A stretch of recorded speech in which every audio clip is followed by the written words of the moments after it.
Hello दोस्तों, आपका स्वागत है हमारे यूट्यूब चैनल जज्बा एकेडमी में। आज हम बात करने वाले हैं अलीगढ़ मुस्लिम यूनिवर्सिटी के एमयू के जो है BLLB, BSc honours, BA honours और बीए ज्योग्राफी हो गया, इकोनॉमिक्स हो गया, ठीक है, उर्दू, अरबी या एमबीए के जितने भी पार्ट्स होते हैं, एफएम, ठीक है, आईबीएम वाले जितने, आईबीएफ वाले जितने भी पार्ट्स होते हैं उसके बारे में बात करने वाले हैं कि उनके एग्ज़ाम को, उनके एंट्रेंस एग्ज़ाम को फर्स्ट अटेम्प्ट में, या हमने फर्स्ट अटेम्प्ट दे चुके हैं, हमारा सिलेक्शन नहीं हुआ तो सेकेंड अटेम्प्ट में उसे कैसे क्वालिफाई करें।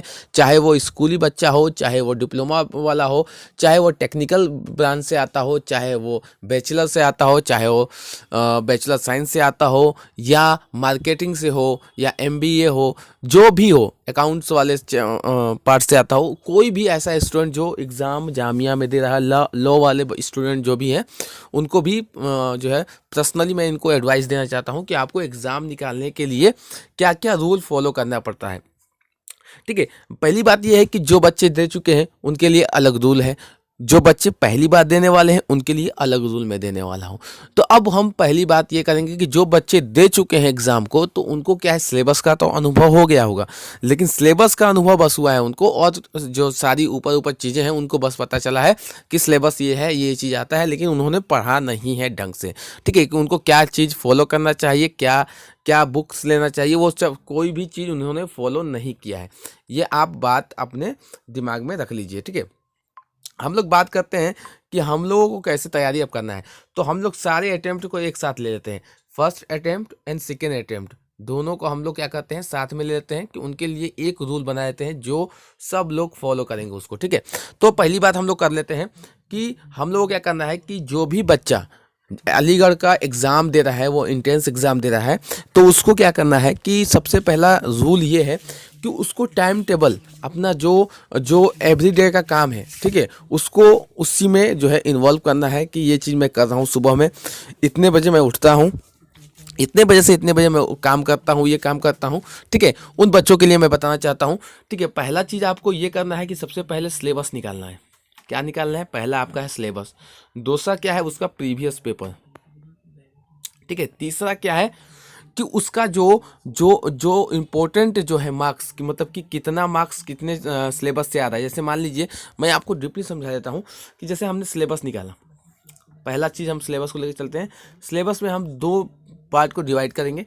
ये आप पेन और पेपर ले लीजिए और इसको लिखना शुरू कीजिए। सिलेबस में हम लोग ये करेंगे कि 50% क्वेश्चन कहाँ से उठाए जा रहे हैं, और उसके बाद 50% क्वेश्चन कहाँ से उठाए जा रहे हैं। ठीक है, उसके बाद ये जो है, इन दोनों को मिलाकर एक ऐसा मतलब चैप्टर होगा, मतलब कुछ ऐसे चैप्टर होंगे जिससे 80% क्वेश्चन पूछे जाते होंगे। 80%, ये मेरा दावा है। कोई भी इंट्रेंस एग्जाम होगा, कोई भी इंट्रेंस एग्जाम होगा एमयू का, उसमें से अगर आप सही माने में सिलेबस का अनुभव करते हैं, और उसके बाद सिलेबस का अनुभव कैसे होगा कि प्रीवियस पेपर अपने 5 साल का अपने सामने रख लें, और हम लोग टिक लगाते रहें कि हमारा ये सिलेबस है, जो हमने चार्ट बना रखा है सिलेबस का, जो एमयू ऑफिशियल वेबसाइट से हमने सिलेबस निकाला है कि इस एग्ज़ाम के लिए ये सिलेबस है। तो उससे हम क्या करेंगे कि प्रीवियस पेपर अपने सामने खोल रखेंगे 5 साल का, और अगर हम लोग एक चैप्टर खोल लिया, कोई भी चैप्टर ले लीजिए, चाहे इतिहास का हो, हिस्ट्री का हो, जीके का हो, एप्टीट्यूड का हो, रीजनिंग का हो, मैथ का हो, चाहे कोई भी, तो उसमें क्या करेंगे हम लोग, सबसे पहले कि उस चैप्टर को पहले खोलेंगे, तो पहले देखेंगे कि अगर न्यूमेरिकल से आ रहा है तो ये चैप्टर इससे आ रहा है, तो न्यूमेरिकल का 5 साल में खोजेंगे क्वेश्चन कि कितना कितना क्वेश्चन आया है। फिर उसको नॉक डाउन कर लेंगे कि 5 क्वेश्चन आया है इससे, 5 क्वेश्चन इससे आया है। उसके बाद हम लोग मिलान करेंगे कि 80% क्वेश्चन आपको ऐसे मिल जाएंगे जो 20% जो हमारा सिलेबस है उसी से 80% क्वेश्चन पूछे जाते हैं। बाकी 80% क्वेश्चन से ही जो है 20% क्वेश्चन पूछाते हैं। ये आपको मैं सीधा सीधी बता देता हूँ कि ये रूल है कोई भी इंट्रेंस एग्जाम का। इसीलिए हर बच्चा जो है पूरा सिलेबस कवर करने के चक्कर में लग जाता है। जब हम पूरा सिलेबस कवर करेंगे, मान लीजिए कि हमें 20 चैप्टर दे रखा है, ये मानना तय है कि हमें 1 साल का समय होगा। कोई भी इंटर एग्जाम की तैयारी करने के लिए 1 साल का समय है। 1 साल का समय है, 20 चैप्टर एक डिपार्टमेंट का मान लेते हैं हम लोग, उसी में 5 चैप्टर और किसी और का मान लीजिए, एप्टीट्यूड का हो गया, फिर रीजनिंग का मान लीजिए 10 चैप्टर, टोटल हमें 30-40 चैप्टर जो है तैयार करना होगा। इतना तो मान ही लीजिए कि कोई इंट्रेंस एग्जाम में 30-40 चैप्टर होंगे ही। ठीक है, उसको डिटेल में पढ़ेंगे। तो सबसे पहला चीज़ है कि इतना कवर तो कभी हम पूरा ज़िंदगी में कवर कर लेंगे तो हमें कुछ ना कुछ क्वेश्चन भूल जाएंगे। तो हम लोग ये नहीं कर रहे हैं, हम लोग 80% जो सिलेबस जहाँ से पूछा जा रहा है, 80% क्वेश्चन जिस सिलेबस से पूछा जा रहा है उसको हम लोग कवर करना शुरू करेंगे और उसको बार बार रिपीट करेंगे उस सिलेबस को, ठीक है, वो चाहे कोई भी एग्जाम के लिए हो। दूसरी चीज़ अब मैं आपको बता दूं, प्रीवियस पेपर ये कितना इंपॉर्टेंट है मैं आपको बता देता हूं कि हर साल आप 10% मतलब 10 क्वेश्चन आपको प्रीवियस पेपर से मिल जाएंगे। 10 क्वेश्चन मैं आपको 100% गारंटी देता हूं इस चैनल के जरिए से कि आपको जो है 10 क्वेश्चन हर प्रीवियस पेपर, 5 साल का प्रीवियस पेपर आपको रखना ही रखना है। आप अपने जीवन में या जो दे चुका है एग्ज़ाम वो जानता होगा कि 5 साल का प्रीवियस पेपर अगर हम हल कर लेते हैं तो 10 क्वेश्चन तो आपका फिक्स ले लीजिए कि लड़ेगा।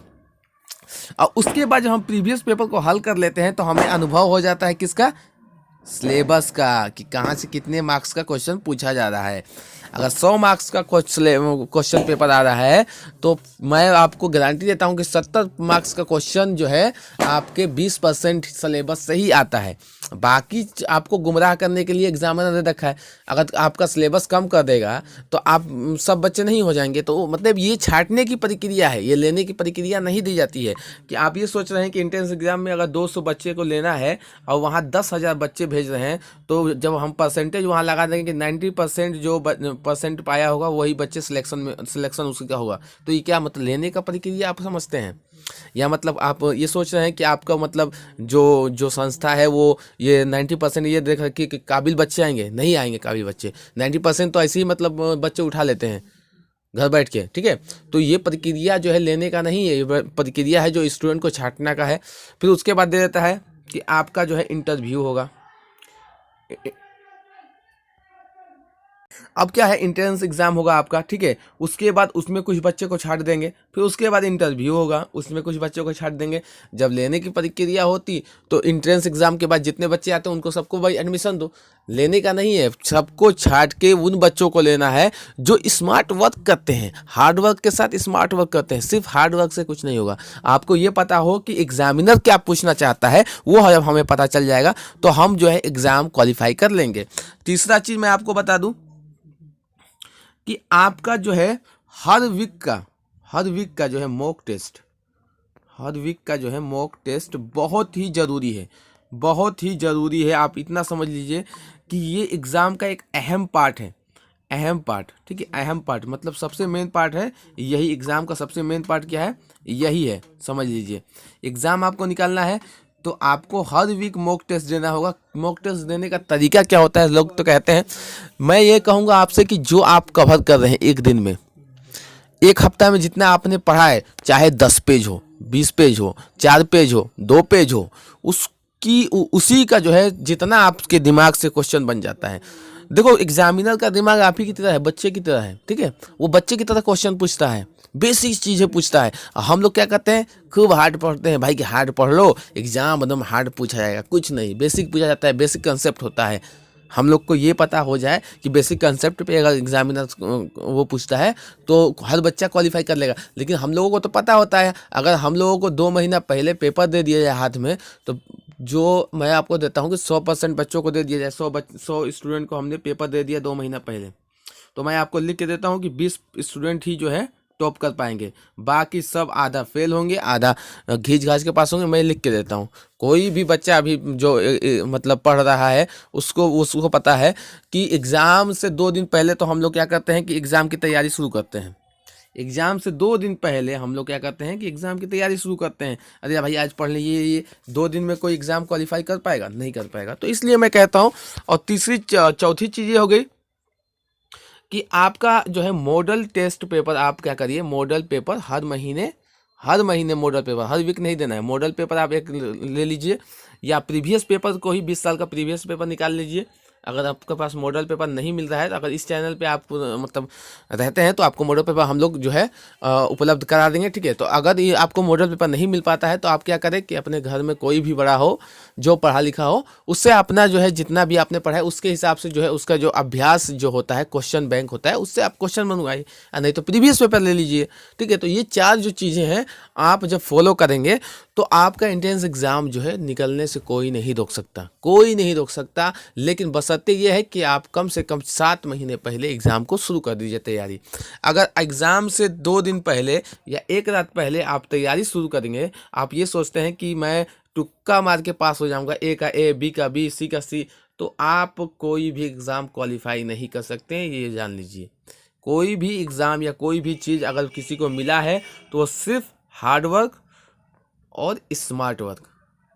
स्मार्ट वर्क का मतलब आपको ये समझा दूं कि स्मार्ट वर्क का मतलब ये होता है कि हमें ये पता हो कि हमें पढ़ना क्या है और हमें कितना पढ़ना है, किस सिलेबस से। उसका विधाता नहीं बनना है, उसमें पीएचडी नहीं करना है, हमें उतना ही पढ़ना है जितना हमें एग्ज़ाम में बैठ के एग्ज़ाम देना है।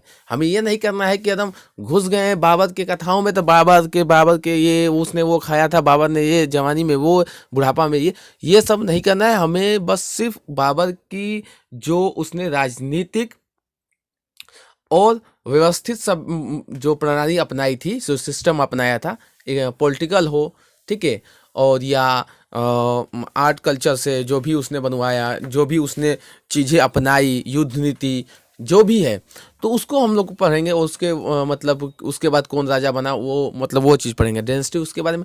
लेकिन उसके हम लोग पीएचडी नहीं करना है, तो हमें उतना ही पढ़ना है। हमें कोई भी चीज़ सिलेबस हो, चाहे मैथमेटिक्स का हो या रीजनिंग का हो या जीके का हो, चाहे वो मैथ हो, फिजिक्स हो, केमिस्ट्री हो, हमें उतना ही पढ़ना है जितना एग्जाम मांगता है। और छोटे छोटे नोट्स, पहला चीज़ मैं आपको बता दूं, एक और इम्पोर्टेंट चीज़ कि आपको नोट्स बना लेना है। जो 5वां चीज़ है, आप 6वां चीज़ है, वो नोट्स बहुत ज़रूरी है। शॉर्ट नोट्स बहुत ज़रूरी है।